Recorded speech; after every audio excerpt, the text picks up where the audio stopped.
رمضان المبارک کا بابرکت مہینہ آنے والا ہے۔ اللہ تبارک و تعالی ہم سب کے روزے قبول فرمائے اور ہمیں سارے روزے رکھنے کی توفیق عطا فرمائے۔ لیکن کچھ ایسے گناہ ہیں کہ جو انسان کو لوگوں کو اکثر پتہ ہی نہیں ہوتا اور وہ اس کو نارمل لے رہے ہوتے ہیں، لیکن وہ روزوں پر بڑا اثر ڈالتا ہے۔ روزے انسان کے ضائع ہو رہے ہوتے ہیں لیکن لوگوں کو پتہ ہی نہیں ہوتا اس بات کا۔ اگر آپ کسی سے کوئی بات کرتے ہو یا کسی کو بولتے ہو کہ یہ چیز غلط ہے تو لوگ مائنڈ کر جاتے ہیں، برا منا جاتے ہیں کہ اچھا اب یہ ہم پر فتویٰ لگائے گا، یہ ہمیں کچھ کہے گا۔ تو حق بات کہنے سے کبھی بھی نہیں ڈرنا چاہیے، چاہے دنیا ادھر کی ادھر ہو جائے۔ تو میں بھی ایسا ہی کرتی ہوں، حق اور سچ بات کرنے سے میں نہیں ڈرتی، چاہے کوئی کچھ بھی کہے۔ نمبر 1 پر جو روزہ کی حالت میں جو جھوٹ بولے گا شخص، جھوٹ بولنے والا ویسے بھی لعنت اللہ علی الکاذبین، کہ جو جھوٹے ہوتے ہیں، جھوٹے لوگوں پر اللہ کی لعنت ہوتی ہے۔ تو نبی پاک علیہ الصلوۃ والسلام نے فرمایا کہ جو شخص جھوٹ اور برے کام نہ چھوڑے تو اللہ تعالیٰ کو اس کے بھوکے پیاسے رہنے کی کوئی حاجت نہیں ہے۔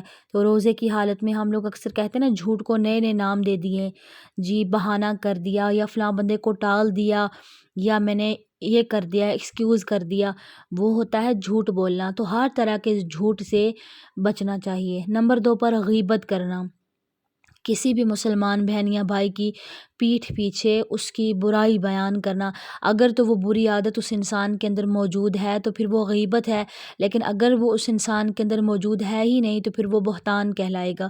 تو کسی بھی مسلمان بہن یا بھائی کی غیبت کرنا، اس سے بھی انسان کا روزہ چلا جاتا ہے۔ سورۃ الحجرات میں اللہ پاک فرماتا ہے کہ غیبت اتنا گناہ ہے کہ کیا تم میں سے کوئی پسند کرتا ہے کہ وہ اپنے مردہ بھائی کا گوشت کھائے؟ یقیناً وہ اس سے کراہت محسوس کرے گا، برا محسوس کرے گا۔ غیبت کرنے والا ایسا ہی ہے کہ جیسے اس نے اپنے مسلمان مردہ بھائی کا گوشت کھایا۔ نبی پاک علیہ الصلوۃ والسلام کے پاس 2 عورتوں کا قصہ لایا گیا، انہوں نے روزہ رکھا ہوا تھا، تو نبی پاک نے فرمایا کہ ان کا روزہ نہیں ہوا۔ پوچھا گیا یا رسول اللہ انہوں نے کچھ نہیں کھایا نہ پیا، پورا دن انہوں نے روزہ رکھا؟ نبی پاک نے فرمایا کہ وہ غیبت کرتی رہی ہیں، انہیں بولے کہ وہ قحط کر دیں کیونکہ ان کا روزہ نہیں ہوا۔ تو پھر جب انہوں نے قحط کی تو ان کی قحط کے اندر گوشت اور خون آیا، اور پھر فرمایا گیا کہ دیکھو یہ غیبت کرتی رہی ہیں، اپنے مسلمان مردہ بھائی کا گوشت کھاتی رہی ہیں۔ استغفر اللہ، اتنا سخت گناہ ہے۔ تو اب آپ خود سوچ لیجیے کہ غیبت کرنا ویسے بھی گناہ ہے، لیکن روزہ کی حالت میں روزہ نہیں ہوگا۔ اس کے بعد آنکھوں کا گناہ، لوگ اس چیز کو بہت لائٹ لیتے ہیں۔ آنکھوں کا گناہ، آنکھوں سے ایسی حرام چیزیں، حرام جو اللہ تعالیٰ نے حرام قرار کی ہیں ان کو دیکھنا، اور عجیب طرح کی ویڈیوز دیکھنا، ڈرامے دیکھنا، یا اس طرح کی چیزیں۔ اور آنکھوں کا بھی روزہ ہوتا ہے، صرف بھوکے پیاسے رہنے کا نام روزہ نہیں ہے۔ نمبر 4 پر ریاکاری کرنا، کوئی بھی عبادت ہے اس میں ریاکاری کرنا، دکھاوا کرنا۔ روزہ ہے دکھاوا کرنا، نمازیں پڑھی دکھاوا کرنا، یعنی کسی چیز میں ریاکاری کرنا، یہ اللہ تعالیٰ کو پسند نہیں ہے۔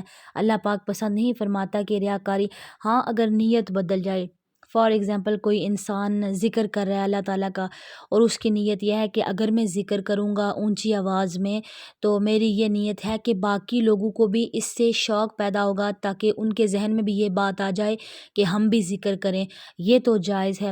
لیکن اگر کوئی انسان اتنا ہے مضبوط کہ وہ اچھی نیتیں رکھ سکتا ہے تو پھر وہ انسان پھر اس لحاظ سے ریاکاری کی جا سکتی ہے۔